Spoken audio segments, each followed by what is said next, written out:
Hello guys, এটা হলো কেরাংছড়ি, বিলাছড়ি union. কি সুন্দর একটি জায়গা, কি সুন্দর মনোরম একটি পরিবেশ। অনেক বছর পর ঘুরতে আসলাম এই কেরাংছড়িতে। মানুষের অতিথি আপ্যায়ন বলেন, ওনাদের ঐতিহ্য খুব সুন্দর। একটি দাওয়াতে আসলাম, খুব ভালো লাগলো। পরিবেশটি অনেক সুন্দর। চলে আসবেন, এটা হলো প্রাইমারি স্কুল, প্রাথমিক বিদ্যালয়।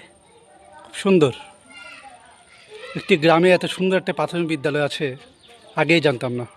খুব সুন্দর একটি জায়গা, অনেক বছর পর ঘুরতে আসলাম। বিলাসিতে এত সুন্দর সুন্দর জায়গা আছে, না দেখলে অনেক মিস করবেন আপনারা। আসসালামু আলাইকুম, আল্লাহ হাফেজ। এ হচ্ছে আমার বন্ধু বিপ্লব বড়ুয়া। খুব সুন্দর একজন মনের মানুষ, কিন্তু শয়তান।